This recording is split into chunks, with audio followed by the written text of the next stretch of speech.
Ismael, un proyecto hablar de Oriente Medio, de las relaciones entre Israel y Palestina. Ana, ¿a quién vamos a saludar? Pues, Lucas, en este momento vamos a saludar a Martin Indyk. Él fue embajador 2 veces de Estados Unidos en Israel. Además de eso, fue subsecretario de Estado para Asuntos del Cercano Oriente durante la administración del presidente Bill Clinton. Además de eso, fue enviado especial de Estados Unidos para la paz en Oriente Medio entre el 2013 y el 2014 bajo la administración de Barack Obama. Y tenemos varios temas sobre esa región, Lucas, pero el más importante es la posibilidad de un acuerdo nuclear, de que se restablezca un acuerdo nuclear con Irán. Y esa es precisamente la pregunta. Pues basándonos en su experiencia, ¿qué posibilidades ve él de que realmente este nuevo acuerdo nuclear se haga realidad? Good morning, Ambassador Indyk. Thank you very much for your time today at W Radio. And we wish to begin this interview by asking you about the possibility of this new nuclear deal. Do you believe that this is something that's going to happen in the near future? You know, it's very hard to say because the Iranians have been dragging their feet and they seem to enjoy the process of dragging it out.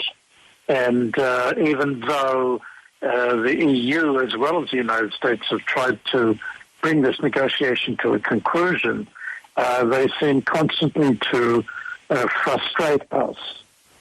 So we'll have to see. I suspect that they still have more things that they want to negotiate while producing a little bit of progress to keep us engaged in the effort.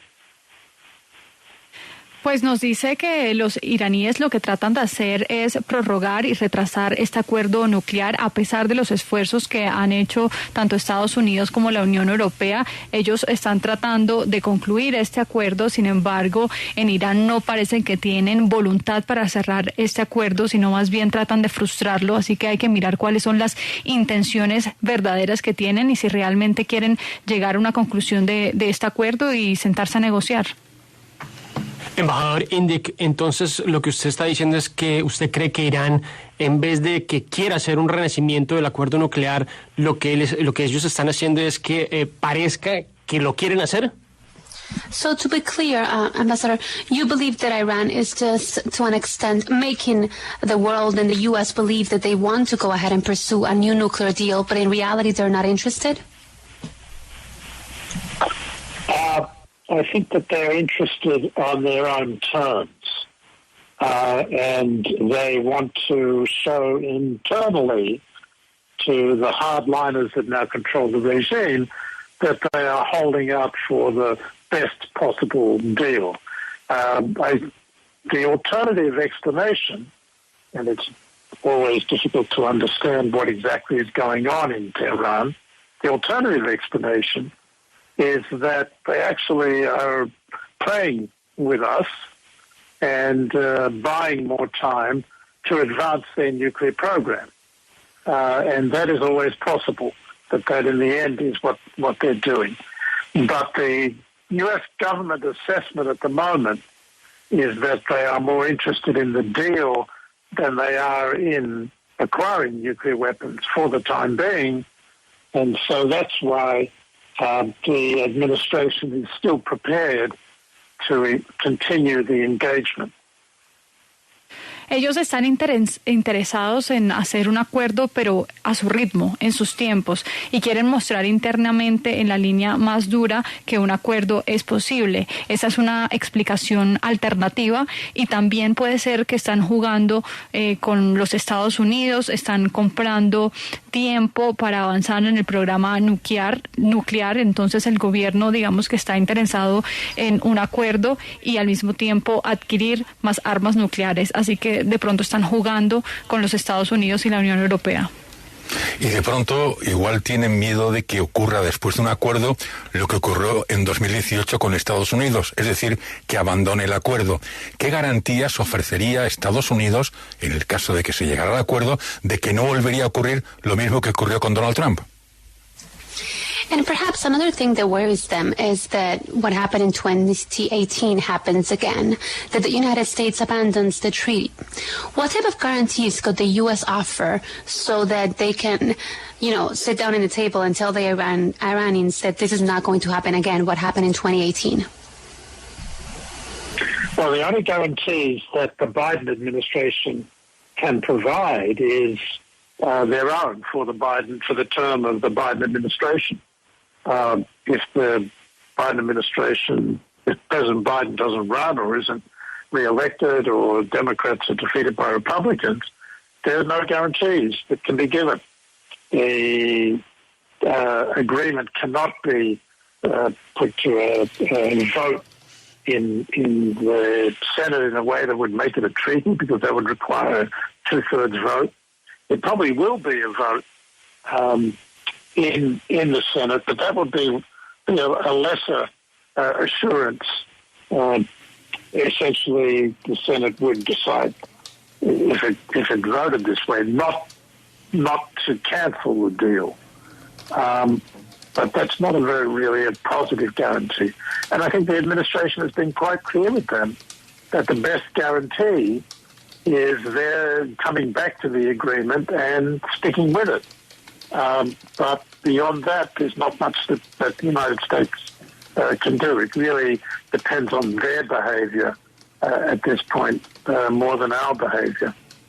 No hay mucho que Estados Unidos pueda hacer en este momento, depende mucho más del comportamiento de Irán que de los Estados Unidos. Nos dice que la garantía que puede dar de la administración Biden es simplemente si él se mantiene en el poder, si se postula y si es reelegido, ahí pueden dar una garantía, pero si los demócratas pierden y los republicanos son los que quedan en la Casa Blanca, no hay garantías, no hay nada que los Estados Unidos pueda hacer para que este acuerdo pues se pueda mantener. Eso ya depende del gobierno de turno. Nos dice que a lo mejor una garantía posible es someterlo a votación en el Senado, pero nos dice que eso tampoco es una garantía absoluta, así que para él no hay certeza alguna de que el acuerdo se mantenga por parte de los Estados Unidos, aunque cree que depende mucho más en este momento de Irán.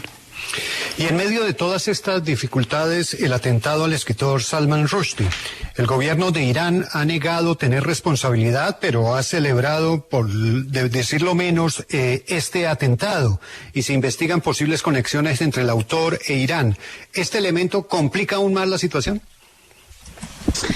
And among all other things that are happening, this attack against author Salman Rushdie, the Iranian government has said they have no responsibility, but to an extent their reaction could be seen like a sort of celebration. And, there are being analyzed connections between the author of the attack and the Iranian government. Do you believe that this complicates the scenario even more? It does. And let's be clear. They may not have ordered it, but they certainly created the context for this to happen, including the fatwa issued by the Ayatollah against Salman Rushdie. So they do bear responsibility for it. And yes, it does complicate the deal, as does the attempt to assassinate the former National Security Advisor, John Bolton. But I think the way to look at this is to compartmentalize.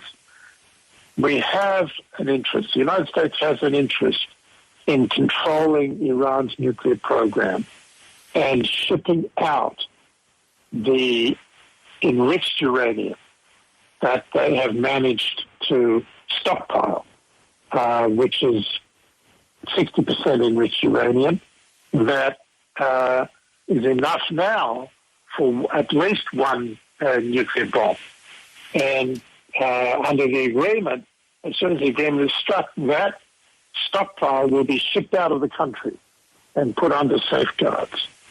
And that is the real benefit of the agreement. It stops the nuclear program in its tracks. As for all of the other things, we will be engaging in a competition with them across the board. So the United States killed the head of the Iranian Revolutionary Guard Corps. Israel is engaged in all sorts of covert activities to kill their scientists, their nuclear scientists, and others. And so it's a kind of free-for-all in the region, in competition and conflict in places like Iraq, in Syria, and Lebanon. And I think that we simply need to recognize that there's an advantage in getting this agreement and sticking with that, and engaging in competition and conflict with them in every other arena. Well, thank you so much for your time, Mr. Martin Indyk. It's been a pleasure talking to you today. Thank you for having me. Bye bye.